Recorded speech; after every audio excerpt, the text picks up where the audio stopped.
কারণ গাড়ি চালায়া মাজন দিয়া আমরা কয়টা পাই, এর মধ্যে আবার তেলের দাম গেছে বাইরা, মানে আরো তো আমরা মরা।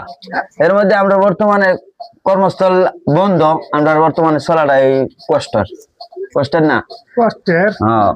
ওই যে দেন বাবু একটা সারাদিনে আপনার কাজ করে, আগে কাজ করতো দৈনিক 6টা 7টা, মানে কাজ করে 2 দিনে 3 দিনে একটা, মানে বেচারা হয়ে চলতে কেমনে, এটা একটা চিন্তা করা লাগবো।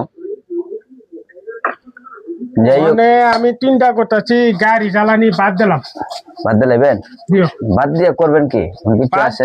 দেখি একটা ভ্যান গাড়ি সেন গাড়ি নিয়ে একটা চালাইতাম পারি, হইব, সারা জীবন তো গাড়ি চালাইলাম, কোনো ভ্যান গাড়ি চালাইতে তো আর হচ্ছে নাই। আর কোনো 2টা সাহায্য চাললে 100 টাকা 2 কারেন্ট দিলে এই সারাদিন 500 টাকা কামাইতে লই আমি তখন। ওইটাই বলে আপনার গাড়ির টিপটাপ কি অবস্থা? টিপটাপ তো আমাদের আছে, কিন্তু ভাড়া তো উঠতেছে না।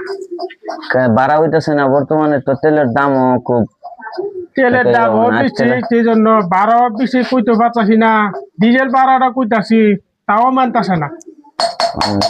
তারা চাইতাছে আরো কমে নিত, তারা কইছে আরো কমে যদি পাও তুমি অন্যান্য খুঁজে দেখো। এভাবে যদি তারা করে, আমরা তো বউ বাচ্চা আছে, তারা নিয়ে চলতে হবে, মানে আমরা কিভাবে চলবো? বর্তমানে তেলের দাম হইলো 115 টাকা লিটার। 100 টাকা তেল আর টিপ মেরে তো আরাম দিত না, না হলে কম প্যাকেট 300 টাকা তেল ভরা লাগবো। অবশ্যই ভাড়া দিব 500 দিয়া, 200 টাকা মালিকের দিব কি, আমি নিমুতি আর বাড়ি দিমুতি।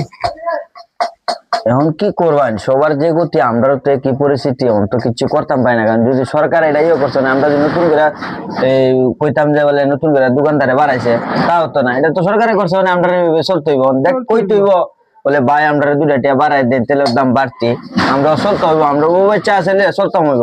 কারণ গাড়ি চালায়া মাজন দিয়া আমরা কয়টা পাই, এর মধ্যে আবার তেলের দাম গেছে বাইরা, মানে আরো তো আমরা মরা। এর মধ্যে আমরা বর্তমানে